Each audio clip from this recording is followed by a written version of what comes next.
नमस्कार दोस्तों, मैं अर्जुन आपका स्वागत करता हूं स्टी बाय अर्जुन के यूट्यूब चैनल में। तो दोस्तों, आज की हमारी क्लास है प्रस्तावना यानी उद्देशिका के बारे में जो है आज की हमारी क्लास है। तो दोस्तों, वीडियो को अंत तक जरूर देखना ताकि सभी क्वेश्चन जो है आपको आसानी से याद हो जाएं। साथ ही दोस्तों, अगर आप हमारे चैनल पर पहली बार आएँ तो हमारे चैनल को भी सब्सक्राइब कर लीजिएगा, साथ ही बेल आइकन को प्रेस कर लीजिएगा ताकि हमारे आने वाले वीडियो का नोटिफिकेशन जो है आप तक पहुंचता रहे। चलिए दोस्तों, वीडियो को स्टार्ट करते हैं। तो आज की क्लास में हम जानेंगे प्रस्तावना यानी उद्देशिका के बारे में जानेंगे। लेकिन दोस्तों, 2 मिनट जो हम कल की क्लास का रिवीजन करेंगे ताकि आप सभी को अच्छे से याद हो जाए सब कुछ कल की क्लास का भी। तो कल की क्लास में हमने पढ़ा था संविधान का निर्माण के बारे में, और आज कल की थी हमारी दूसरी क्लास। कल की क्लास में हमने जाना था हमारा संविधान जो है कब बनकर तैयार हुआ था।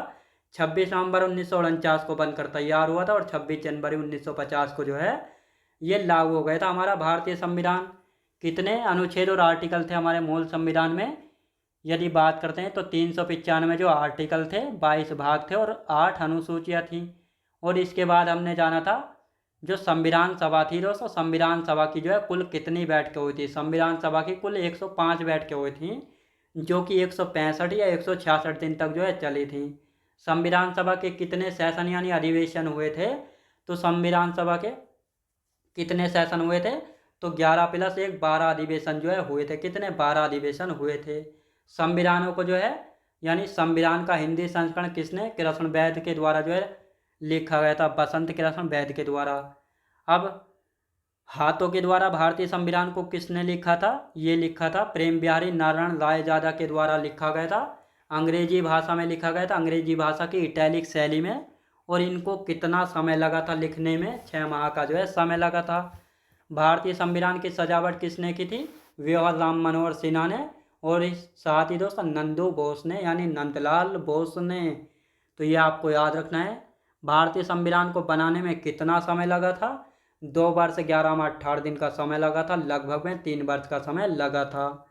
साथ ही इसके बाद हमने बात की थी भारतीय संविधान में कितने पेज थे? 251 पेज थे। भारतीय संविधान को बनाने में कितना रुपए का खर्चा आया था? लगभग 64 लाख रुपए खर्चा जो है आया था। तो ये आपको अच्छे से याद रखना है।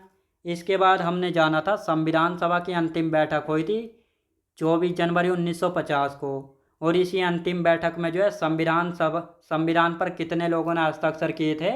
284 लोगों ने हस्ताक्षर किए थे, जिनमें से 11 महिलाएं थी और बाकी सब जेंट्स थे। अब दोस्तों, प्रथम हस्ताक्षर किसने किए थे संविधान पर? तो किए थे दोस्तों, प्रथम हस्ताक्षर जो है संविधान पर किए थे पंडित जवाहरलाल नेहरू ने, फिर कर दिए थे मास्टर बलवंत सिंह ने। लेकिन अब जैसे ही ये खबर संविधान सभा में खबर फैली कि अरे भाई, संविधान सभा के अध्यक्ष तो है डॉक्टर राजेंद्र प्रसाद थे, उनको जो है संविधान पर पहले हस्ताक्षर करने चाहिए थे, लेकिन कर किसने दिए थे? पंडित जवाहरलाल नेहरू ने। अब आप यहाँ पे ये कह सकते हैं पंडित जवाहरलाल नेहरू थोड़ा पहले आ गए थे या डॉक्टर राजेंद्र प्रसाद थोड़ा लेट हो गए थे। इसीलिए जो है डॉक्टर राजेंद्र प्रसाद के हस्ताक्षर पहले यानी प्रथम हस्ताक्षर माने जाएं, तो इसलिए डॉक्टर राजेंद्र प्रसाद ने हिंदी व इंग्लिश में जो है तिरछे हस्ताक्षर जो है किए थे। तो ये आपको अच्छे से याद रखना है। तो यहाँ तक जो है हमने कल की क्लास में अच्छे से जाना था।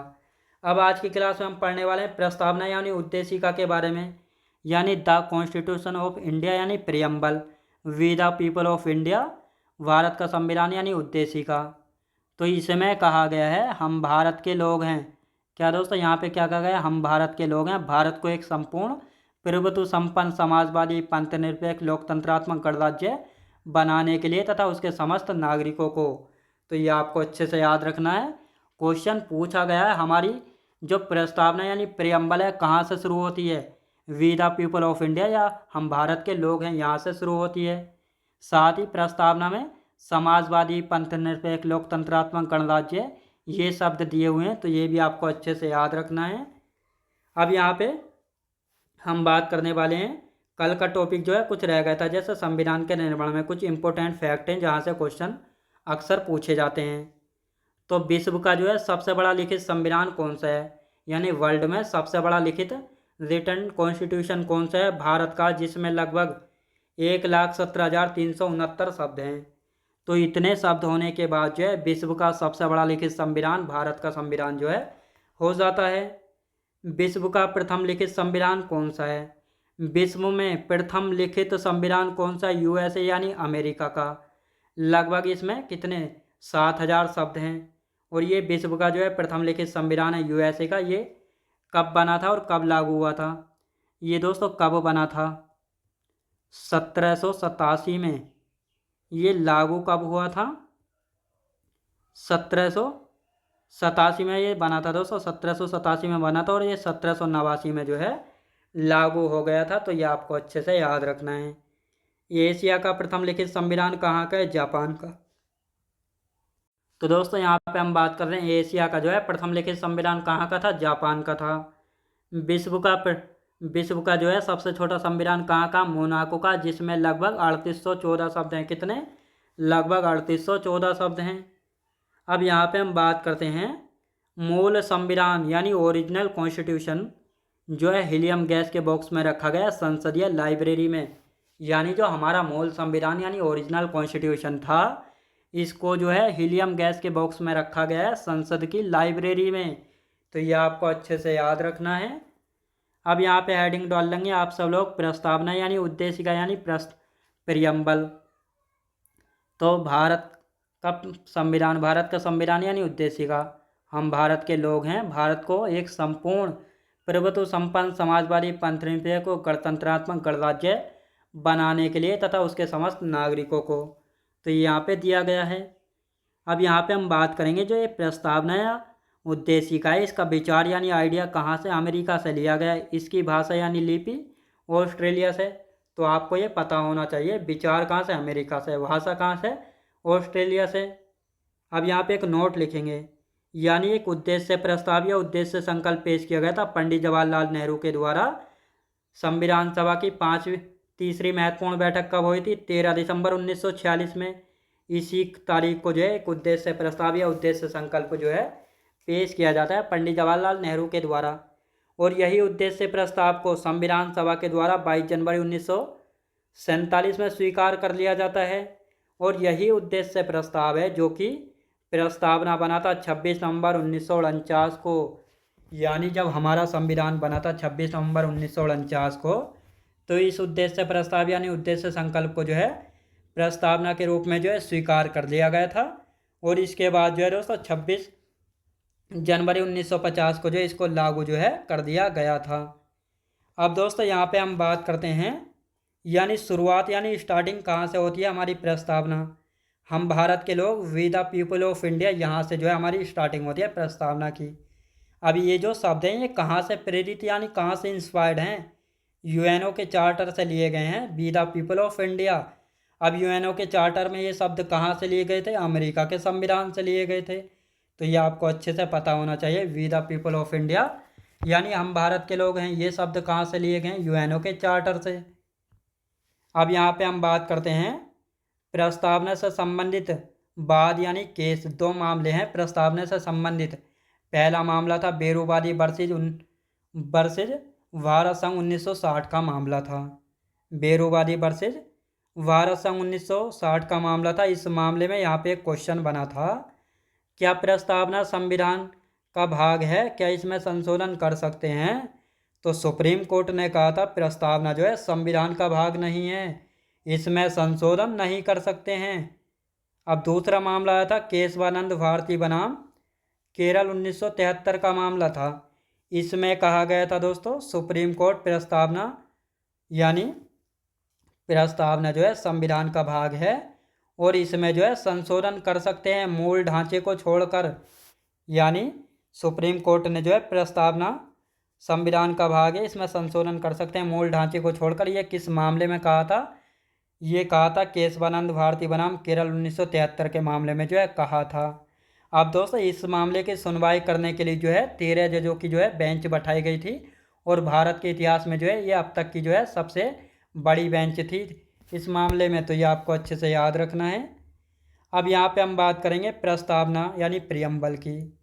तो प्रस्तावना यानी प्रियम्बल में जो है अब तक कितनी बार संशोधन किया जा चुका है? अब तक प्रियम्बल में एक बार संशोधन यानी अमेंडमेंट जो है किया जा चुका है। कौन सा था? 42वां संविधान संशोधन अधिनियम 1976 के तहत जो है प्रस्तावना में 3 शब्द जोड़े गए थे। कौन कौन से 3 शब्द थे? समाजवादी, पंथनिरपेक्ष और अखंडता। तो ये 3 शब्द जो है प्रस्तावना में कौन से संविधान संशोधन के तहत जोड़े गए थे? 42वां संविधान संशोधन अधिनियम 1976 के तहत जोड़े गए थे। समाजवादी, पंथनिरपेक्ष और अखंडता, जिसमें से समाजवादी, पंथनिरपेक्ष ये प्रथम पैरा में है, जबकि अखंडता जो है छठे पैरा में दिया हुआ है। और साथ ही जो ये 42वां संविधान संशोधन है, इसको जो है दोस्तों लघु संविधान यानी मिनी कॉन्स्टिट्यूशन जो है कहा जाता है, क्योंकि ये जो है अब तक का सबसे बड़ा संविधान संशोधन है, क्योंकि इसके द्वारा जो है 9 जो है नए आर्टिकल जोड़े गए थे, 9 नए आर्टिकल जोड़े गए थे, 2 नए भाग जोड़े गए थे और 52 आर्टिकलों में एक साथ संविधान संशोधन जो है किया गया था। अब यहाँ पे हम बात करते हैं प्रस्तावना से संबंधित कुछ कथन यानी स्टेटमेंट हैं। प्रस्तावना को किसने क्या कहा था? जैसे प्रस्तावना संविधान की आत्मा है। प्रस्तावना संविधान की आत्मा है, किसने कहा था? ठाकुरदास भार्गव के द्वारा कहा गया था। जो प्रस्तावना है ये जो है संविधान की आत्मा है, किसने? ठाकुरदास भार्गव ने। प्रस्तावना संविधान का परिचय पत्र है। जो प्रस्तावना है संविधान का परिचय पत्र है, नाना साहब पालकीवाला ने कहा था। प्रस्तावना संविधान की कुंजी है, गजेंद्र गडकर ने कहा था। प्रस्तावना संविधान निर्माताओं के विचारों को जानने की कुंजी या मुख्य नोट है। यानी जो प्रस्तावना है ये संविधान निर्माताओं के विचारों को जानने की कुंजी या मुख्य नोट है, अर्नेस्ट बार्कर ने कहा था। प्रस्तावना संविधान की राजनीतिक जन्मपत्री या जन्म कुंडली है, के.एम. मुंशी यानी कन्हैयालाल माणिक्यलाल मुंशी ने जो है कहा था। तो ये कुछ स्टेटमेंट यानी कथन थे प्रस्तावना से संबंधित। प्रस्तावना संविधान की आत्मा ठाकुरदास भार्गव ने। प्रस्तावना संविधान का परिचय पत्र नाना साहब पालकीवाला ने। प्रस्तावना संविधान की कुंजी है, गजेंद्र गडकर ने। प्रस्तावना संविधान निर्माताओं के विचारों को जानने की कुंजी या मुख्य नोट है, अर्नेस्ट बार्कर ने। प्रस्तावना संविधान की राजनीतिक जन्मपत्री या जन्म कुंडली है, के.एम. मुंशी के द्वारा कहा गया था। तो यह आपको अच्छे से याद रखना है। तो आज की क्लास जो हमारी यहीं तक रहेगी। तो मैं उम्मीद करता हूँ आपको वीडियो क्वालिटी, कंटेंट वगैरह सभी कुछ आपको पसंद आया होगा। पसंद आया तो लाइक, शेयर और सब्सक्राइब करना बिल्कुल भी ना भूलें। चलिए दोस्तों, मिलते हैं नेक्स्ट वीडियोज़ में।